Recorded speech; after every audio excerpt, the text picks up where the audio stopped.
Hi, kamusta po kayo lahat? Welcome sa aking channel. Ngayon po ay gagawa po tayo ng reaction video dito po sa pinost po ng 1C Entertainment PH. Ang title po nito, Pwede Bang Wag Mo Na Akong Bitawan? At ito pong video na to, no, mukhang tinitrading po, no, ni Allbap itong si Dominic, no, ng one-on-one na pagkanta. Nako po, abangan po natin yan. At ito pa pong isa nating gagawa ng reaction video. Ito pong SB19 still listens to fans wish list at Only Farms Anniversary Edition. Simulan na po natin ang ating reaction video. Let's do this.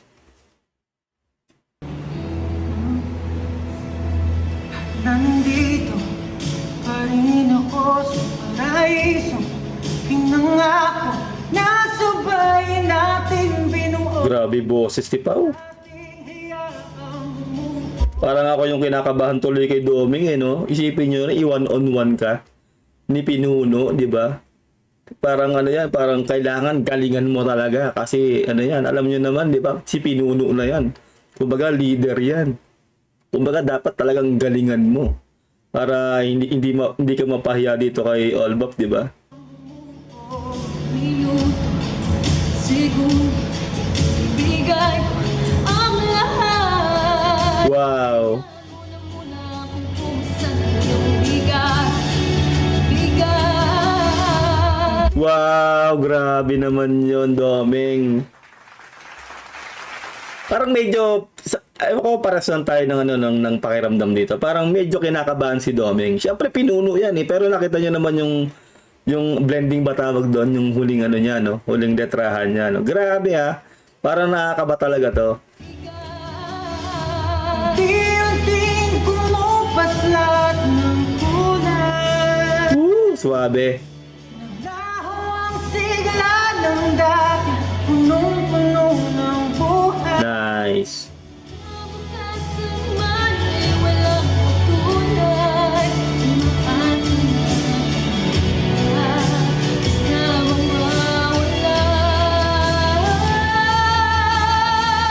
Simple lang yung banat ni Doming dito, no? At ano nga, no? Maganda rin pala yung ano, itong wakas, duet, no? Pwede rin pala to babae lalaki. Ang ganda, no?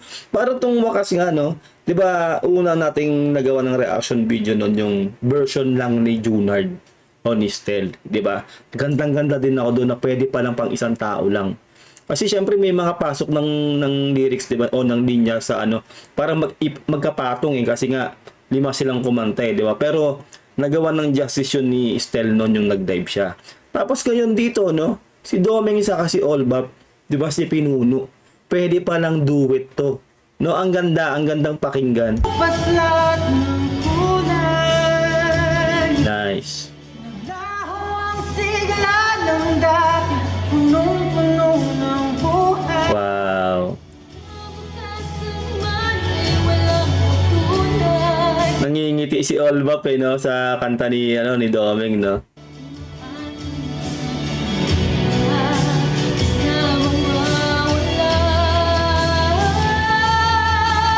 Nice. May hanggan. Para nakakilabot talaga kapag original yung kumakanta, no. Yung original talaga, yung mismong siya yung kumanta. Nakakilabot, no. Kasi ganun na ganun yung boses. Grabe rito si Allbap. Pwede ba huwag mo na akong bitawan? Di ba kung mahalaga, di mo hayaang mawala? Grabe. Sipin yun, di ba, parang libre nating napanood yan ng ganyan, no? Kumbaga walang instrumento, di ba? Talagang ganun lang, boses lang nila. At ngayon nga, di ba, parang para sa akin, no, dapat seryosohin na rin talaga ng Sonara talaga yung pag-ensayo nila ng vocals sila. Kasi nga ito na eh. Tinutukan na ni Allbap itong si Doming eh, di ba? One-on-one eh. At syempre kabahan na yung mga susunod na member ng Sonara. Sino kaya ang isusunod ni Allbap dito? O malamang baka ibang member naman ng SB19 na magte-training sa iba, di ba? Sino kaya ang matatapat kay Stel? I-comment nyo sa baba, no? Sa tingin ko yung kay Stel baka pwedeng si Nami, no? Si Nami ang i-training ni Stel kung mangyayari yung gano'n, ha? Mawala ng bigla. Alam kong pagod ka na. Domeng. Wow.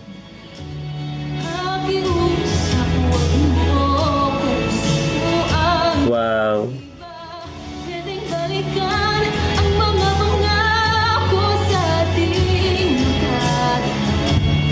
Bagay na bagay din pala talaga ano ng duet. Saka yung pagkakatirada rito ni Doming ano lang, simple lang, kalmado lang no. Hindi birit. No, kaya para sa akin no, swabing-swabe talaga yung tirada ni Doming dito saka yung syempre si Olbop yan, di ba?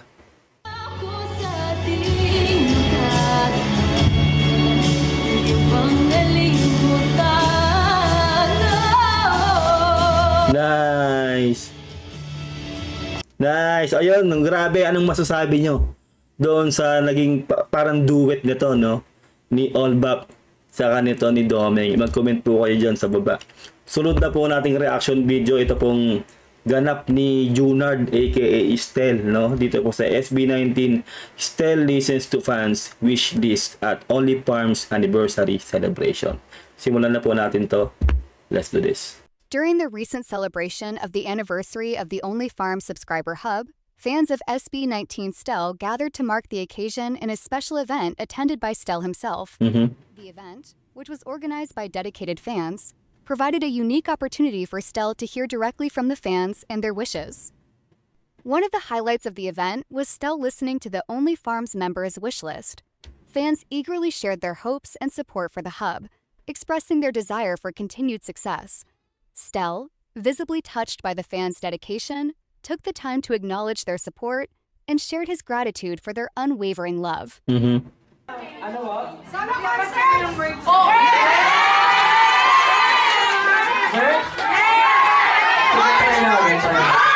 Wow. For sure, pag naglabas ako ng merch, kayo yung unang makakakita. Kayo unang... Para ang sarap lang ng ganito, no? Isipin nyo, no? Talagang pinaunlakan ni Stel itong event na to. Siyempre nga naman, mga fans talaga niya yan, no? Siyempre, mga bearish yan, di ba? Alam, Only Farms nga, di ba? Kumbaga, parang ano lang, nakakatabalan ng puso talaga na itong SB19 talaga. Individually, sobrang down to earth talaga nila. Di ba? Kung iba yan, hindi basta-basta yan, di ba? Pero ito si Stel talagang pinaunlakan yan, di ba? At yun nga, no? Parang maglalabas nga ng merch, no? Yung mga request ng fans, no? Parang tuto pa rin ni Stel. Sana nga, no? Kasi isa rin po tayo sa bibili talaga niyan kapag nagkaroon ng merch itong si Stel. Kasi nga, bias natin to si Stel, di ba? ng merch, kayo yung unang makakakita. Kayo unang makaka-avail ng for sure. Ngayon parang nasa 100 tayo na 100. Sana next time mas malaki. 1,000. Sana karaleta na tayo. 1,000 event attendees, no? Daming hindi! Wala pa naman tayo sa ganun, pero if mabigyan ng chance, why not? Ako talaga gusto ko rin talaga magkaroon to si Stel ng ano, ng yung sarili niyang event, di ba?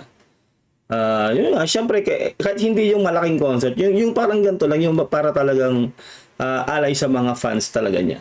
'Di ba? Syempre kakanta din siya doon ganoon, 'di ba? At syempre parang get together, 'di ba? Tapos yun nga, dapat para sa akin nga rin magkaroon talaga siya ng merch. Kasi nga si ano namamayagpag sa merch, 'di ba? Si Philip eh. Grabe, saka si Olbop meron din, 'di ba? Yung Rad Kids. Sana magkaroon din talaga to si Junard. Marami rin talaga nag-aantay. Si meron din si Buja, meron din, 'di ba? Yung mga bags niya sa kung ano-ano pa, 'di ba? Sana magkaroon din to si Stel para talagang matuwa lahat ng fans, no? Mga berries. Kapag ka nagkaganon, syempre pupunta kayo, di ba? Super thankful. Hindi ko mapasa. Ang kukulit eh.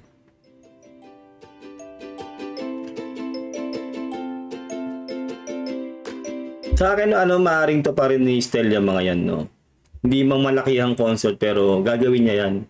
Yung parang ginawa rin ni Philip, 'di ba? Yung mga ganong parang talagang para sa fans niya, 'di ba? Kasi importante 'yan para talagang lalo yung mga diehard fans talaga na talagang laging pumupunta, 'di ba?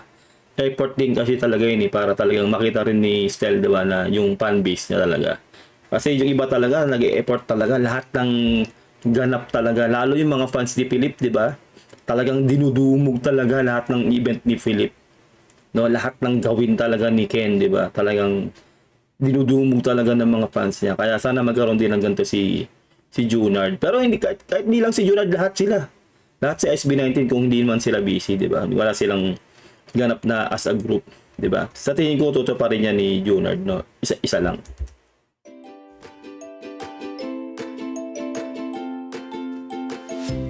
So wala na to, no, music na lang. Ayun. Sana nga, no, para sa akin to pa rin nga ni ni Junard dyan lahat. At yun nga yung sa una natin ginawa ng reaction video, no. Mukhang iniisa-isa na nga po itong Sonara. No, iniisa-isa na po ng SB19 na i-training ang Sonara. Ito na nga pong inaantay natin, no. Talaga pong tinututukan na po talaga nila ang kanilang baby girl group na kalalabas lang na wala pang isang buwan. 'Di ba? Kaya hindi talaga tayo mapapahiya sa Sonara. Dahil syempre ang mismong ngayon nakita natin, 'di ba? Ang mismong nagte-training talaga itong si Olbap, isang member ng SB19. No, kaya hindi na po tayo mga ngamba, yung iba diyan, 'di ba? Alam niyo na. Ayoko na lang din maging maging laging ganoon yung usapan dito sa channel natin. Pero alam naman natin, naririnig natin lahat yung mga clamor ng ibang tao, 'di ba? Pero ngayon talaga nakikita na natin na tinututukan na talaga. Hindi lang ng One C Entertainment, no? Hindi lang ni Brennan. Pati na po ang mismong member ng SB19. Mukhang iisa-isahin na nga po nila itong Sonara na i-training ang mga vocals nila. Ayun lang po, ano masasabi nyo sa ginawa ni Olbap dito kay Domeng? At ito pong magiging event sana o mga merch na ilalabas nito ni Estel. Mag-komento ka dyan sa baba. Maraming salamat kung nakabot ka hanggang dito. Huwag mo sana kadilimutan mag-like sa ating video. Malaking tulong po yan. Siyempre, huwag mo kadilimutan na mag-subscribe dito sa ating channel. Till next time, ingat kayo lahat.